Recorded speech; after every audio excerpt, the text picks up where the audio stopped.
Hi, this is Sivanjali from MEL. Welcome to MEL Management E-Learning.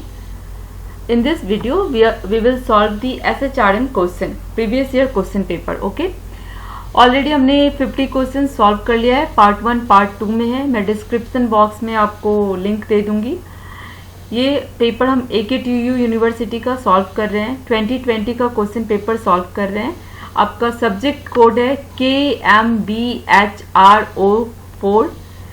इस video में 50 to 80 question हम solve करेंगे. ठीक है, तो स्टार्ट करते हैं. 50 to 80.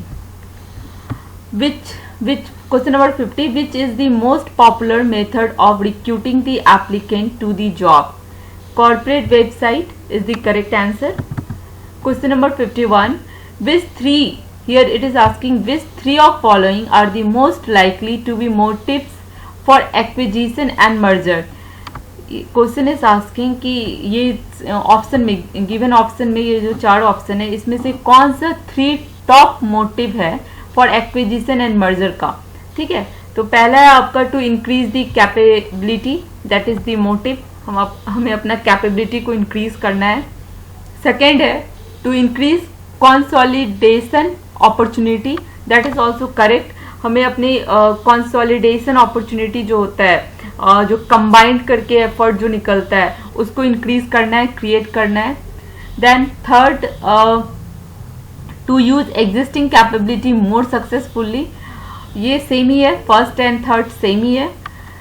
Fourth is to increase the speed of entry into a rapidly change market, that is also correct.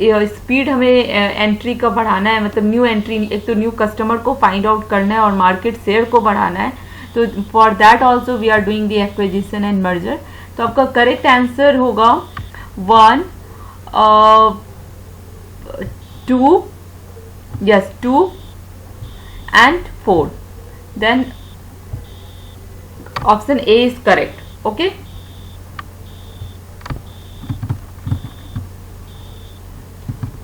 Question number 52. Which item below are form of the perceptual error made during the SHRM selection process? Perceptual error क्या है during the SHRM selection process? जो हम select करते हैं उसमें perceptual error क्या है? तो like me judgment is the perceptual error. ठीक है, मैं सारे ऑप्शंस नहीं पढ़ रही हूँ, आप देख लो options. Which of the below is form of interview used in candidate selection of SHRM?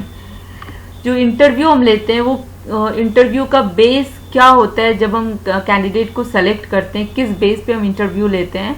That is the competency based interview. ठीक है, तो correct answer is B. Question number 54.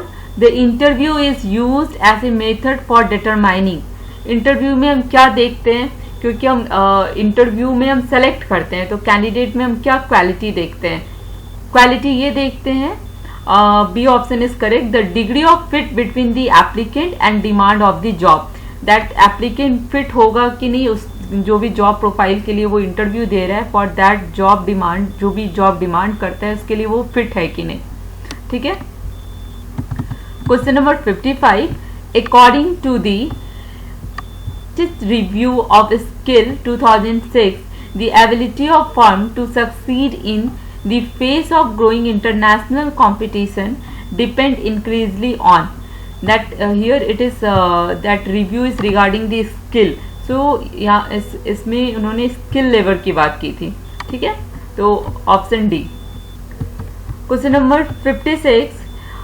What is the main reason employees given why employees are not fully proficient?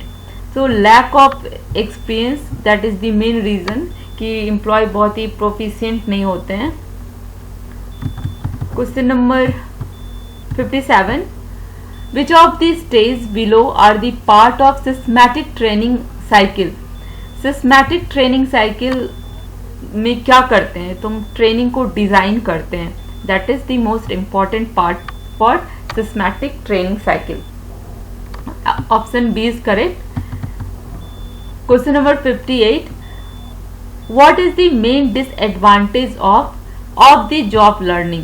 Of the job learning का क्या disadvantage पूछ रहा है. तो disadvantage क्या है, it isn't always directly related to real organizational issue and need. ये directly जो है वो रियल ऑर्गेनाइजेशनल के इशू और नीड पे नहीं होता है, एक्चुअल इन्वायरमेंट में नहीं होता है, दैट इज द डिसएडवांटेज। ठीक है। Question number 59, a cultural view of learning consider the values and norms of communities through. ये जो कल्चरल वैल्यू हम सीखते हैं, वैल्यू और नॉर्म्स जो सीखते हैं कम्युनिटीज में, वो कैसे सीखते हैं, तो by talk, practice and story, बातचीत करके उनके कल्चर को प्रैक्टिस करके और through story we are learning. ठीक है। Next question, which type of organizational knowledge are a source of competitive advantage. Question को ध्यान से पढ़ो, क्या बोल रहा है, which type of organizational knowledge, किस टाइप का ऑर्गेनाइजेशनल नॉलेज जो है सोर्स हो सकता है कॉम्पिटिटिव एडवांटेज का। ठीक है। आपका करेक्ट आंसर होगा डी। क्यों? क्योंकि collective and share experience accumulated through the system routine and activity of sharing cross the organization. यहाँ पे हम लोग नॉलेज जब भी बात करते हैं तो that is the something share experience, जो एम्प्लॉय के नॉलेज हैं उनको हम कैसे वो एक दूसरे से शेयर करते हैं, कैसे उनको हम स्टोर करके रखते हैं। ठीक है। तो यहाँ पे collective and share experience accumulated through the system routine and activity of sharing across the organisation. ठीक है। तो that is that type of organisation knowledge are the source of competitive advantage.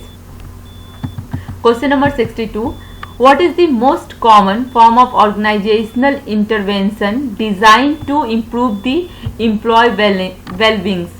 तो ये आपका सेकेंडरी और टर्सरी आंसर है इसका, that is the most common form of organisational intervention design for employ वेलबींग्स।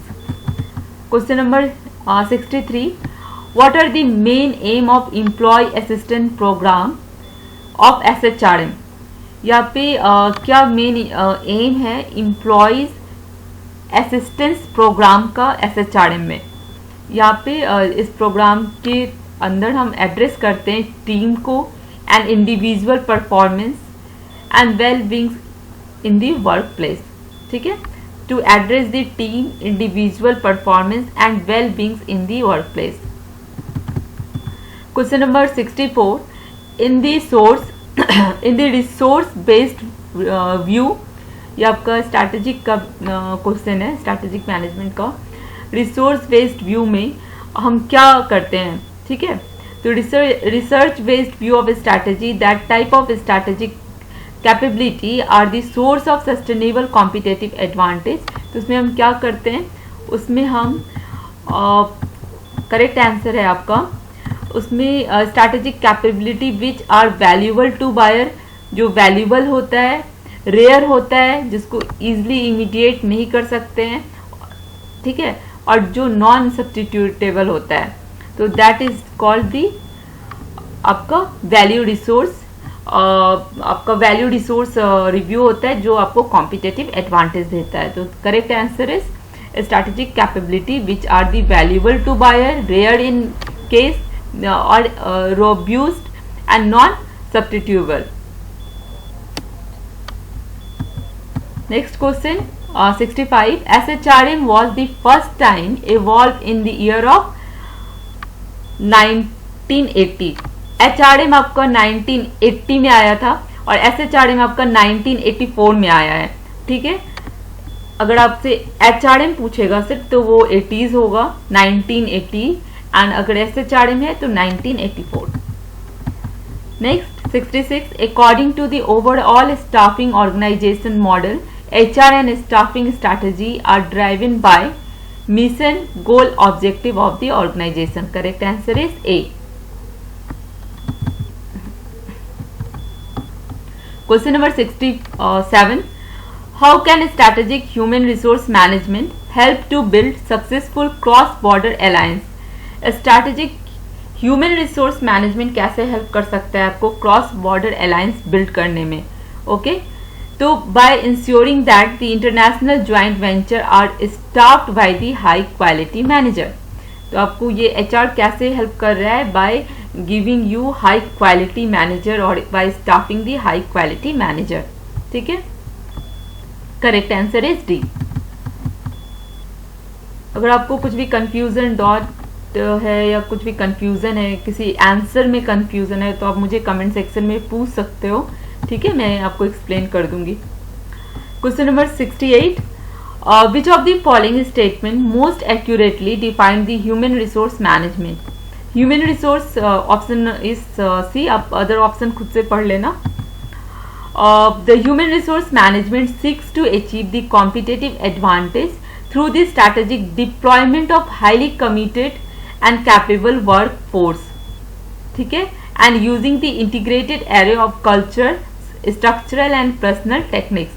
So that is the correct definition of SHRM according to this 4 option. ठीक है, 69, which of the following techniques are not connected to human resource planning. कौन सा technique जब हम human resource planning करते हैं, जब हम मेन फोर्स को एस्टिमेट करते हैं कि कितना चाहिए, गैप फाइंड आउट करते हैं, तो कौन सा टेक्निक यूज नहीं होता है? That is the management of change. Other techniques आपका यूज होता है फॉर फाइंडिंग और फॉर एस्टिमेटिंग और for casting the man power, but आपका management of change is not technique for HRP।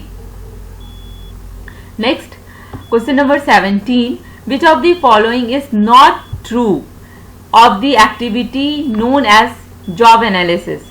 ठीक है, job analysis is aimed to describe the purpose of job and condition under which it perform। correct, job analysis में आपका job का purpose क्या है, क्या condition होगा जिसके अंदर आपको perform करना है, ये defined होता है। next है आपका the job related are job elements are related in terms of such frequency of use and amount of time involved। that is also correct। the rate of pay for the job is fixed, so that is not come under the job analysis। ठीक है, तो ये question में पूछा है आपका कि which is not connected with which is not true for activity known as a job analysis। that is the your rate of pay for the job is fixed। another is 71, which is following is not common criticism of using the personality test in selection of SHRM। so correct option is B, there are no reliable instrument with which to assess the personality। कोई भी ऐसा reliable instrument नहीं है जिससे हम personality test कर सकते हैं। ठीक है, that is the not a common criticism। Question number 72, the organization is complex situation are most likely to succeed if they use a strategy that have been successful in past। ठीक है, question number 73, which statement best describe 360 degree feedback। 360 degree feedback जहाँ पे आपको आपके जहाँ पे भी आप काम कर रहे हो, आपके पेयर ग्रुप, आपके जूनियर्स, आपके सीनियर्स, आपके साथ जो टीम में काम कर रहे हैं, सब आपको फीडबैक देते हैं। That feedback is called the 360 degree feedback, जहाँ से आपको चारों तरफ से फीडबैक मिल रहा है। ठीक है, a system where the feedback on any individual is derived from peer group, peers, subordinate, supervisor and occasionally customer also। so correct answer is C। what is the purpose of activity map? activity map का क्या purpose है? activity map is used to identify and understand strategic capability by mapping how the different activity of the organizations are linked together। strategic आपका जो map है, activity जो map है, they help to identify the strategic capability। okay, and कैसे capability कैसे find करना है? by linking the different activity of organization। ठीक है, तो that is done by the activity map। question number 75, which one of following is become the creative factor in production। तो ये जो आपका फैक्टर ऑफ प्रोडक्शन है, लैंड, कैपिटल, मैन पावर, तो इसमें क्रिएटिव क्या है? तो man power is the creative factor of production. Question number 76. People cast in the role of contribution to production are called human resource. ठीक है, because यहाँ पे हम लोग पीपल की बात कर रहे हैं. Question number 77. Wide range of capability and attributes processed by people are known as again human resource. Deployment of the which resource is difficult, that is human resource. Deployment of the human resource is the most difficult. Focus of strategic human resource management revolve around, that is people, man or human resource. Okay, the correct answer is D. Now last question, 80 number. Quality oriented organization primarily concern center around human resource. Okay, तो आपका ये SHRM का paper complete हो गया. 1 से 80 number question solve, सारे question solve हो गए हैं. ये पार्ट 3 है, पार्ट 1 और पार्ट 2 भी है. मैं सारे का डिस्क्रिप्शन बॉक्स में लिंक दे दूंगी, आप जाके प्लीज़ ये देख लो. इससे रिपीटेड आएंगे क्वेश्चंस, क्योंकि ये सारे क्वेश्चंस आपके गूगल के ही हैं मोस्टली, मुझे तो मिल गए हैं. और मैंने बहुत सारे इंपॉर्टेंट क्वेश्चंस प्रैक्टिस सेट भी बना के दिया, उसको भी प्रैक्टिस कर लो. उसके बाद आपके एग्ज़ाम डेफिनेटली बहुत ही अच्छे जाएंगे. All the best. और अगर चैनल को सब्सक्राइब नहीं किया है तो प्लीज़ चैनल को सब्सक्राइब कर लीजिए. ठीक है, चलो, थैंक यू सो मच.